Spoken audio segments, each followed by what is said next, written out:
The Mitzrim chased the Jewish nation to the Yam Suf, and the Jewish nation reached out in crying to Hashem, asking Hashem for saving. Moshe Rabbeinu said, "Don't worry, Hashem will save you." The Ibn Ezra is bothered by a major problem here. If you read the Psukim, Paro went to chase the Jewish nation with 600 chariots. 600 chariots chasing 600,000 men. Yet the Jewish nation were quaking in fear. Ask the Ibn Ezra, why would that be true? Chamushim alu b'nei Yisrael, the Jewish people left armed. They were a huge army of men. Between the age of 20 and 60, there were 600,000 men. What possible danger could 600 chariots pose to them? Answers the Ibn Ezra that they were slaves. The Jews that escaped Mitzrayim were born into slavery, and they had a slave mentality. And because of that, they looked at the Mitzrayim as their masters. And despite the fact that they outmanned them, and despite the fact that they were armed, they could not fight against the Mitzrayim. Why?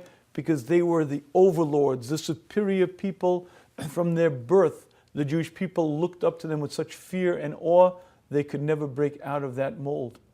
And I believe Ibn Ezra is teaching us a fundamental concept. The society that we're brought up in affects us in a major way. There were 1,000 men per chariot, yet they would have been destroyed, they would have been killed, because there was a certain aura, a certain version of reality that they were schooled in. And the version of reality that you're brought up in affects you, molds you, shapes your way of thinking. For us living in our modern day, there are wonders in our times.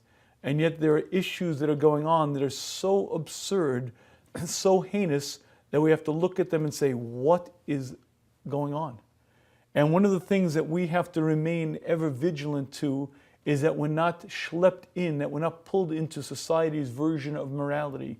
Whether it comes to other people's money, whether it comes to other people's property, whether it comes to issues of other morality and various illicit relations, the Jew has to remain ever pure and not have his version of reality shaped by the people amongst whom we live. We live in blessed times, but we also live in very challenging times. We have to make sure that we remain pure in our understanding, pure in our thinking, never influenced by the world in which we live.